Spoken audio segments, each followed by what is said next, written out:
One of my favorite arguments for the pre-tribulation rapture is the presence of the 24 elders in heaven in Revelation chapter 4 and 5 prior to the opening of the first seal in Revelation chapter 6. Now, this argument depends in part on the testimony of Revelation 5:9, where we read in the King James, "For thou wast slain, and thou hast redeemed us to God by thy blood." But most modern versions, including the NASB and the ESV, leave the word us out of Revelation 5:9. They give readings along the line of purchased men, NASB, and ransomed people in the ESV. In these generic translations, when they're accompanied with leaving the word us out, put distance between the 24 elders and the blood redeemed. And this undermines the idea that the 24 elders in Revelation chapter 4 and 5 are the blood redeemed church in heaven prior to the tribulation.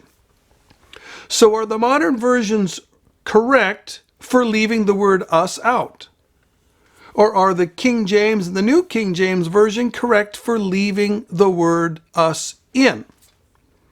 Stay tuned for an examination of this question that actually weighs the evidence available in the common apparatuses in the common Greek New Testaments.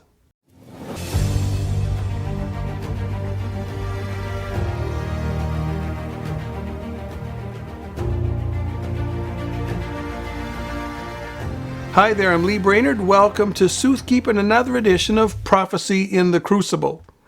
My mission is truth. Truth that God will own as truth at the judgment seat of Christ. Truth in our doctrine, our practice, and our discernment. Well, let's start by reading the passage. I'm going to read it in my own translation of the Byzantine text. Revelation 5, 8 and 9. And when he had taken the scroll, the 4 beasts and the 24 elders fell down before the Lamb, every one of them having harps and golden bowls full of fragrances, which are the prayers of the saints. And they sang a new song, saying, "You are worthy to take the scroll and open the seals, for you were slain, and you have redeemed us to God by your blood out of every kindred, tongue, people, and nation." Now, the versions are divided on the presence of the word us. The King James and the New King James Version have the word us in the text. The NASB, the ESV, the Net Bible, the NIV, the CSB, and many other modern translations leave the word us out. So numerically speaking, the versions that leave the word us out vastly outnumber the versions that have the word us in Revelation 5:9. This raises a big question. Why do the modern versions leave out the word us? Is it legitimate for them to leave that out? Well, the answer to why they leave the word us out is found in modern critical text theory. The modern versions are translated from the so-called critical text. The most common editions of the critical text are the United Bible Society text of the Greek New Testament and the Nestle Aland Greek New Testament. The critical text in theory, and I emphasize in theory, is based on the oldest and best manuscripts. The critical text, as it's evidenced in the 2 editions that we just mentioned, leaves the word us out. The assumption, therefore, is that the word us is left out because the oldest and best manuscripts leave the word us out. The assumption, therefore, is that the oldest and best evidence for the correct text leaves the word us out. And therefore, the versions that we have, the modern versions like the NASB, the ESV, and the Net Bible, and the CSB, and the NIV, they leave the word us out. But we've only looked at part of the story.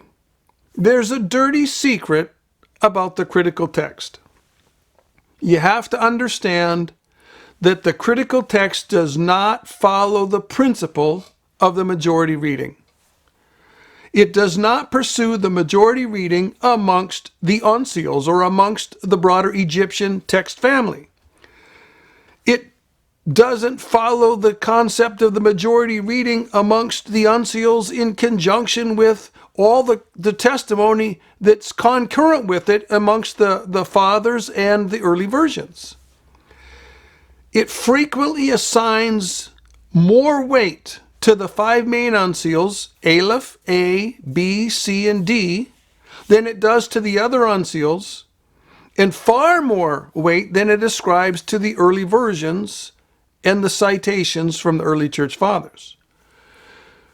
The truth is, the text of the critical text is sometimes opposed by the majority reading of the uncials. This doesn't really make sense to me, but this is the way it is. The case gets worse if you include all the testimony from the uncial era, so you're including the testimony of the uncials and the concurrent patristic citations and the concurrent early versions. On top of that, it's not infrequent that the five main uncials, Aleph, A, B, C, and D, that amongst them, they're divided on any given reading that there's a textual issue over. The truth is, sometimes the rejected majority reading from the uncial texts actually agrees with the Byzantine text.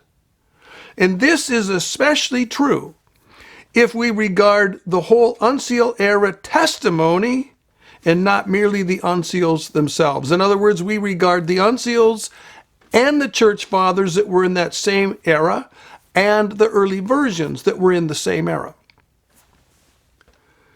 But the picture looks a whole lot different if we don't merely follow the modern critical text theory and we actually do some serious textual criticism. Here's the first big shocker.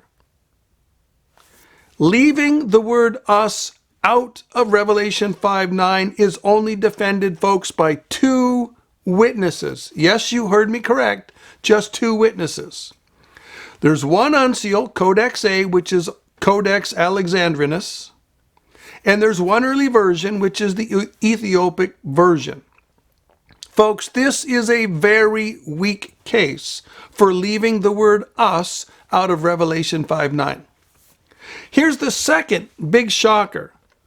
There is a very weighty case for including the word us. Two weighty uncials include the word us. Aleph, which is known as Sinaiticus, and the Chester Beatty Papyri. So we've got two uncials that have it and one uncial that leaves it out. On top of that, all of the patristic citations that are mentioned in the apparatus in the main critical texts, they all feature the word us. On top of that, the early versions that are cited in the critical text apparatus, 7 from the Atala or the Old Latin, the Vulgate, 2 different Coptic versions, 2 different Syriac versions, and the Armenian version, they all have the word us.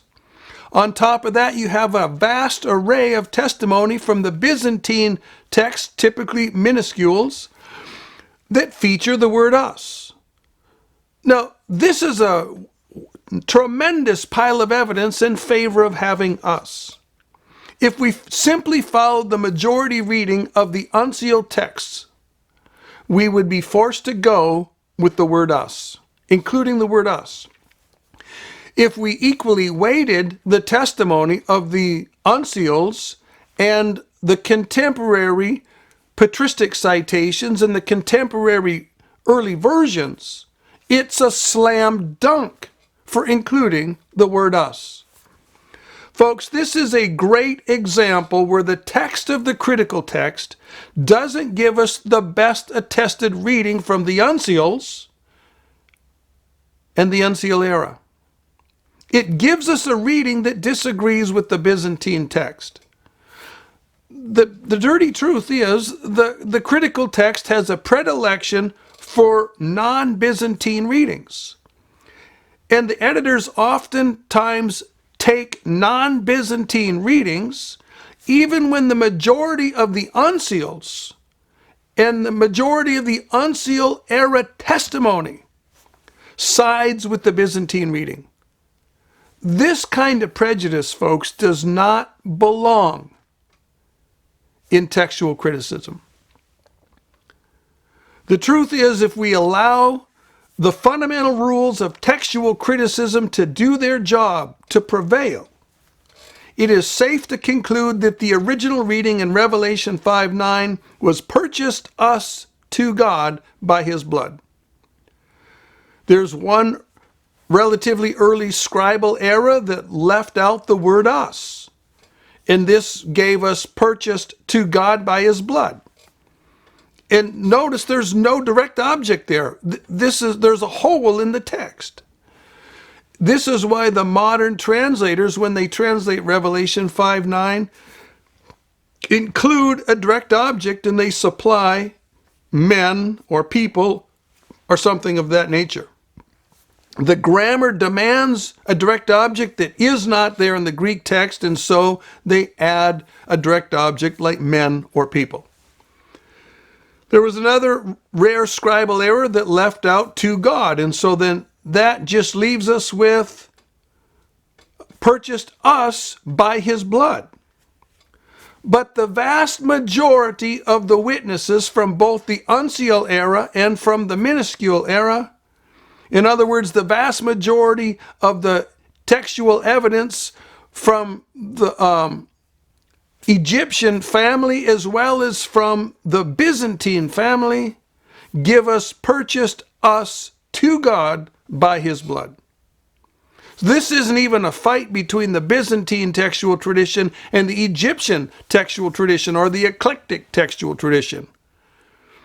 This is simply, doesn't matter which theory you follow, this is the best reading. So in conclusion, folks, we can trust the certainty of the reading that includes the word us. There is zero doubt in my mind that purchased us to God by his blood is the correct reading. And there is zero doubt in my mind that candid textual criticism that doesn't harbor a strong prejudice against the Byzantine textual tradition, they will be forced to agree. Now, establishing this reading upholds the pre-trib understanding that the 24 elders represent the blood-bought church. If the 24 elders are blood-bought, they can't be angels. They must be human beings. And if the 24 are human beings, then the thrones they sit on and the crowns that they are wearing are rewards that they receive at the resurrection. So if they already have their thrones and they already have their crowns, then they have already been resurrected and rewarded. And if they are already resurrected and rewarded in Revelation chapter 4 and 5, then they are raptured prior to the opening of the first seal in Revelation chapter 6. Folks, this is a pre-tribulation rapture. This is the rapture prior to the rise of the Antichrist. Well, I trust this lesson has encouraged you. I trust it has encouraged you in the correct understanding of the 24 elders. I trust that it has encouraged you in the strength of the argument for the pre-tribulation rapture. And I trust it has encouraged you in the value of textual criticism that actually weighs the evidence and doesn't merely run with a popular textual criticism narrative. Eyes wide open, brain engaged, heart on fire. We'll see you next time.